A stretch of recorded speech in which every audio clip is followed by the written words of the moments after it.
I don't get the Bible. I'm Delaney, McCraney, Norris. I'm Shawn McCraney, her daddy. And we co-founded Yeshuans. Go to yeshuans.faith to learn about it. Yes, We and get the won't. app because it will bless your life if you want great content in an orderly fashion. A lot coming in 2025 or 2026. Lots. Okay. We are reading Hebrews. We're in chapter 3. We're on verse 12. We ended the last episode talking about unbelief and belief because it says, take heed, brother, unless there be in any of you an evil heart of unbelief. We stopped there, but then it says, in departing from the living God.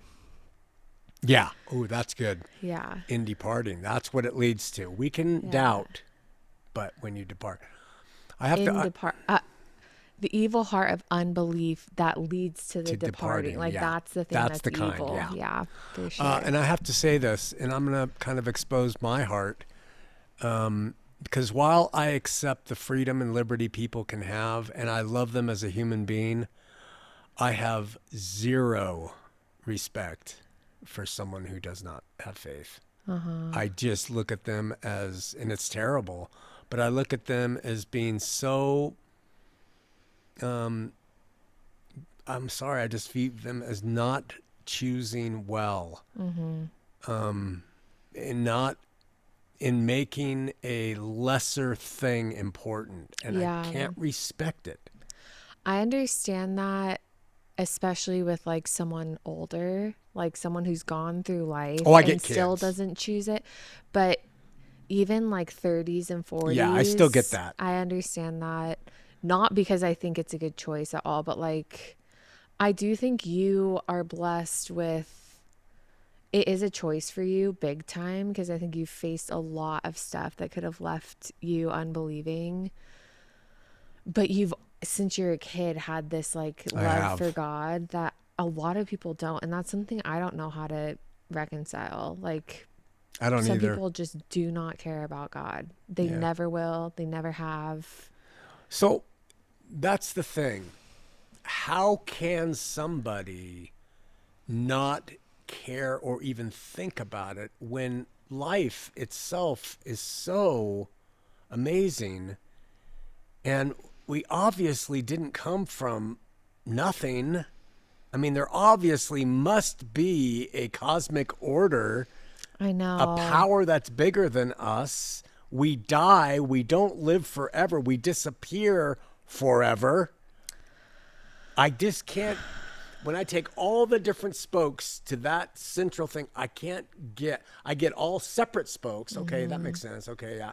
But you watch you watch your wife get pregnant, and the baby grow. I don't know. I know. I don't. I feel the same, but there are people who it's almost like a mental illness or something. Like they can know all that stuff and it just doesn't like matter that much to them, I think. Like I think it just doesn't get into that deeper like I need to do something with this fact. Just kind of like passes let it go. them. And I mean, I was fully that way. I always had it, but even when I like my punk years and stuff, I didn't think about God a lot. I knew He was there, and I believed there was, but I had an indifference.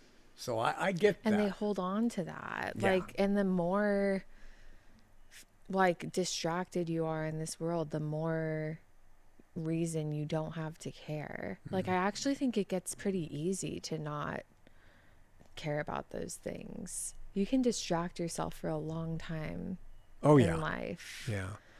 So not saying that I think it's like pathetic like to not face those questions because everyone hits them. I agree with you, but No, I know you do. I I'm don't not, and I'm know. not even thinking of people coming to our God, or Yeah, I'm talking about. just the Yeah, initial. even like Hindus, they have a Yeah. God. I mean, we don't think it's the right one, but And they choose that. They seek it. They want to live by it. They want to do well because they think they're going to face some kind of thing. The Muslims, the Jews, the Christians. But the godless and men and women who just don't care, I just struggle. Especially the don't care. I also understand more the people who are angry about God. Oh, I understand them that, completely. Yeah, that one. Oh, I don't hold anything against them. Yeah. Because they are actually theists. Yes. Yeah. And like doing something with their belief. Yeah. Like they're working on this world. Right. To make it better from where they see. And like, I think God prefers that to. Well, he says it. I'd rather you be hot or cold. But if you're lukewarm. There's so much lukewarm. And it's just getting worse. Like the distraction, you can just turn your brain off all day long. Yeah. Like you really can. Wow. So that's why I can listen to like Bad Religion and them saying we need a different answer here because, and I understand their point of view. Yeah. Completely. It's not offensive. Yeah. Yeah. Well, yeah, I just saw a video that someone used. It's the classic, like, but they were impassioned. Like, you're telling me that God made me a sinner for me to go to hell forever and ever and ever. Like, no way. I'd be pissed at that too. I know. It's like, yeah. And everyone in the comments is just like, that's because he's good. That's Calvinist. Because, like, he's fair, like all those sorts of things where it's like there is no logic, no philosophy that makes sense of it. Nothing. Yeah. Well, that might be true, but he doesn't send us there. We send ourselves there. We choose it. He's done everything. He's like, come on, we choose it. Yeah. No way. But the Christians have not done a good job in explaining it. So bad. And neither have the Mormons or anybody else. Yeah, it's bad. But then I get mad at that person who made the video because it's like, well, figure out a different answer then. Like, maybe that isn't God. Right. Like, they just sit mad at Christians. Yeah. That's the thing that it made me realize how much I respect what you've done because, like, there was a lot to be angry at. Yeah, we're going to find out, Yeah, though. and you found out. Yeah. Like, you really went and you figured it out, which I kind of forget that's what happened. Yeah. Like hardcore. You went and just figured out for yourself that these things don't make sense. Yeah. And they say I'm a cult leader because I didn't go with the orthodoxy of man. Well, the whole start of it was the orthodoxy of man doesn't make sense. That's right. Like, what did they expect? Yeah. Yeah, and you're a cult leader because you studied for yourself. Yeah. I know we're belaboring this, but... yeah, sorry, everyone. No. But I have to say this. What do I have to say? I guess I don't. Cult leader thing makes me so mad because it's like a cult implies there's like a group.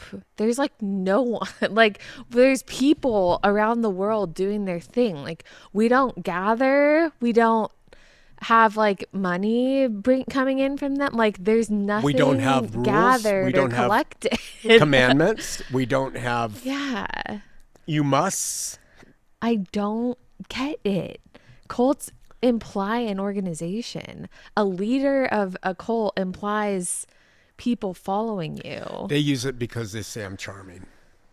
Well, that's but so is everybody who's in a public venue of teaching. I know. It's like, is like Ariana Grande a cult leader? Yeah, she would be a cult leader, and the way that they are applying it to me. Yeah, but they don't call her a cult leader. No. So what? Like, that does not make sense to me. Yeah. It doesn't compute. Yeah. Which to me leads me only through speculation to be like, they wish they were charismatic. Like, they don't like that you do what you do and it usually comes from the most boring people I've ever listened to in my life. Like, but you know as well as I do that my charisma, I also use it to insult people, and I do try to push it away. I don't try to play it up so that I can get more followers. Yeah. The one thing that we don't ever talk about is that you think that it's pushing people away, But I think you did it in an age where it actually attracted people.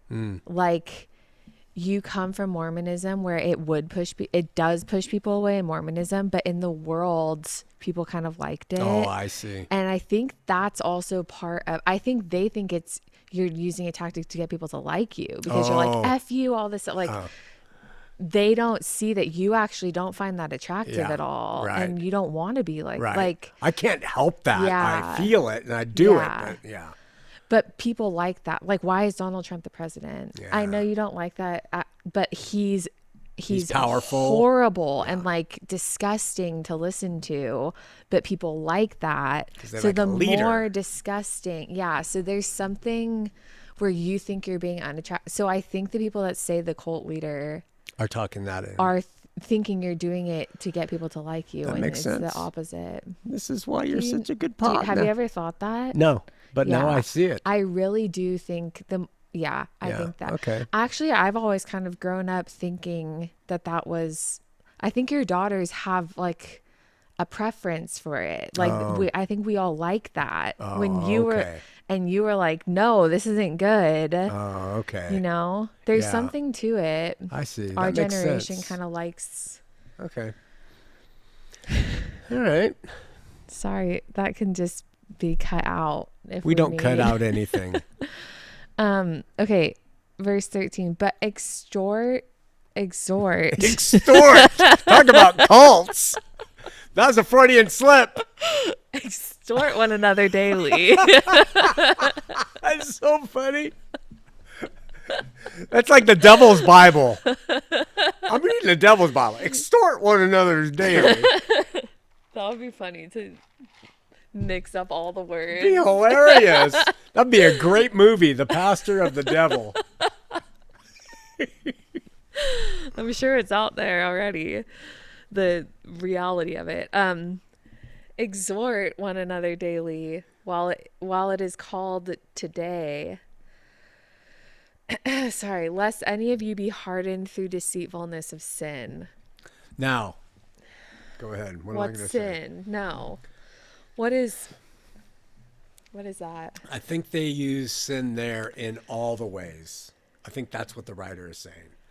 Because there is the deceitfulness of sin, and I think that even exists today. I don't call it sin but there's a deceitfulness to us imbibing in our fleshly actions, because if you're not careful, they can deceive you. Yes. Yeah, that's all it is. Yeah. Yeah.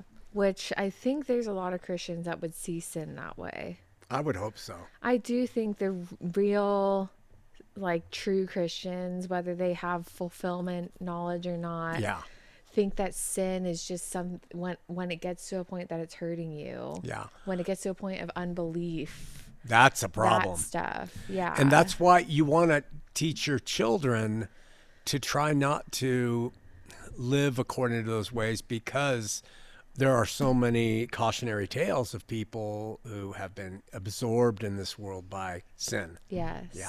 And lose all the good things they could have had. Yeah. Like, there's wisdom to not sleeping around. Yes. But then it's like made a law, and purity and all this stuff happen. And God's mad at you. Yeah. God is not mad at us for our failures. He took care of them. And I that's what makes me mad about sin. Well, we have a pending question in our forums about that, and we should have a longer conversation about sin. Thursday, check it out. Next Thursday. Yeah, next Thursday. Oh yeah, Thanksgiving, we're not doing it. Hey, listen. Oh, one thing about sin, what you were saying. I don't remember. That a lot of Christians, that if it's just what hurts you. Oh yeah. Well, that's why God doesn't want us to sin. Yeah, and it's not. I think of sin as just an earthly factor. That's what it is. It doesn't have to do with the afterlife, but it hurts you in this life when you choose things with greater strength than choosing faith. Yeah. That's what sin is. Yeah. But the fact that it's brought into the afterlife, I think, is the trouble. Yeah.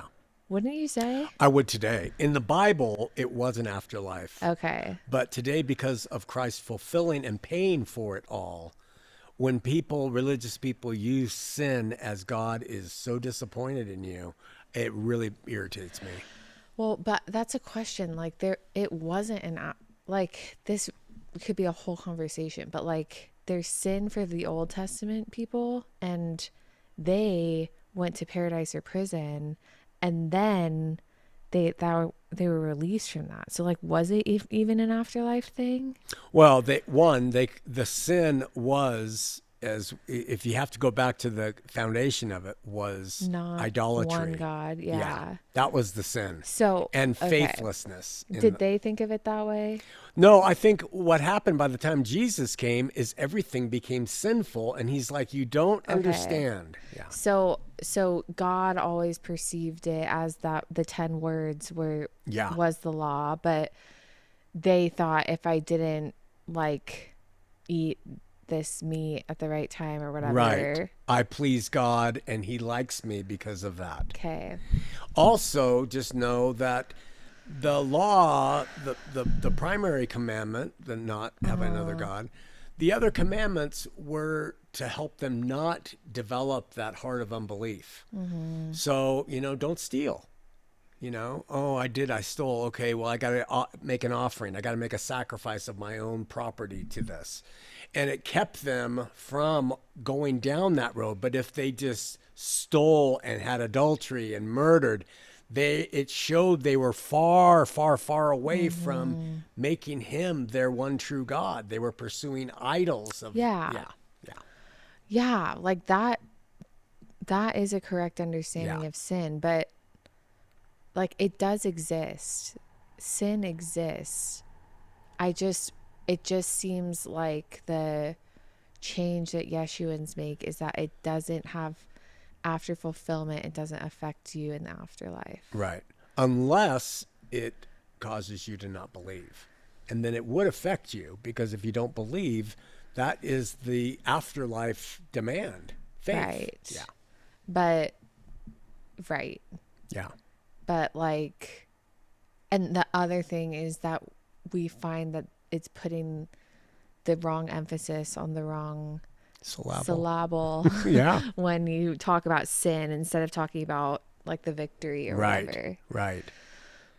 There's a lot. Sin, we can talk about it probably the whole show on Thursday. Well, we should, but next Thursday. I don't fully understand it. It's a longer conversation about the Old Testament, like the phases of sin. I understand sin now, but like, because it really is and always has been just the 10 words. Yeah. Like where the laws come into play, because there's added laws over time. And then there's also bride laws that were like, I wouldn't think that if they disobeyed that, it was sinful, but I guess it was. They had to be pure and spotless. So, well, I think, again, this pure and spotlessness of the bride was going to be found through their faith. Yeah, I feel like it always comes down to that. It will. Before and today. Yeah, always.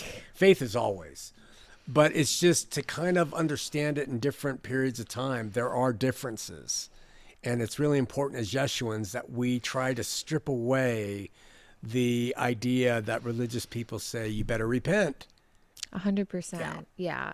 Of your sin. But it's, I guess, I'm so sorry. This is a belabored episode, but like that perspective that Yeshuans have today is the perspective that could have been since Adam and Eve as well. Sure. That's where I'm like, it actually hasn't changed at all. Nothing's changed. It's always been about faith. Always been about Always faith. been about idolatry. Yeah.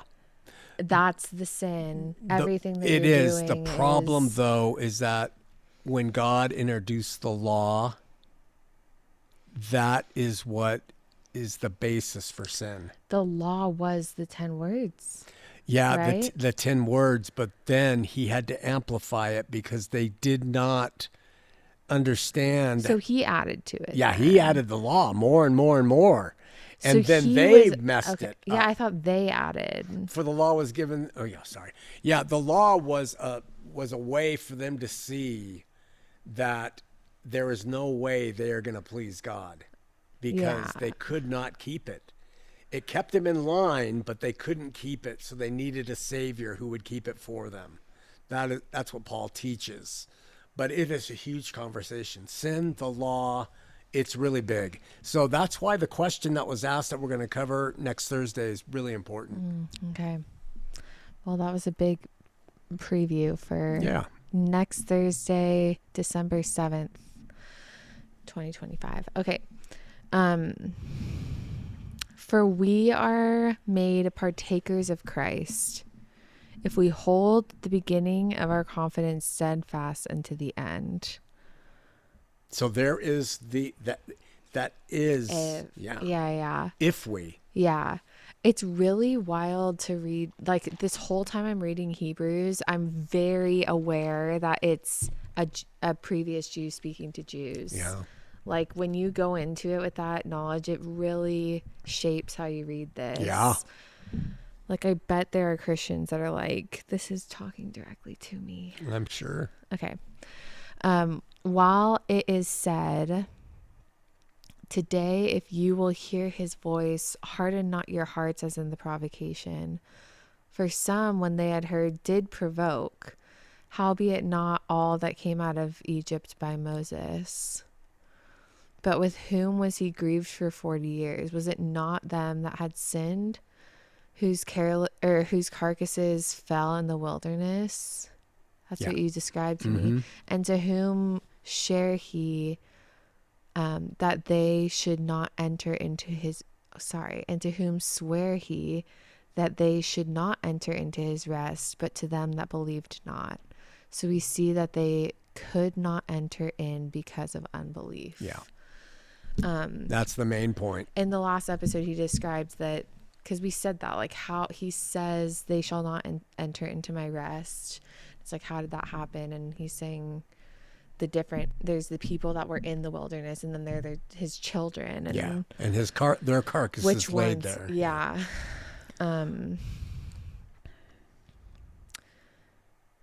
Okay. Is that the end of 3? Mm-hmm. Wow. It's good stuff. That whole chapter was about being faithful, having faith, unbelief, using the wilderness and the way that the Jews were in the wilderness as a reminder and warning of how to act now. Yep. How for them to act then. Yeah. For the Jew, sorry, it's okay. Speaking as a Jew of that time, how to act now. Yeah, it's a remarkable book. I'm really glad we're covering it. This is Did really you read great. ahead? I haven't read ahead yet. Oh wow! I thought you were going to do that, so you covered it really well. Well, maybe it's getting easier. That one was easier to understand. Yeah. All right. How long was that? 23. Look at that, 23 and me. All right. We'll see you all next time.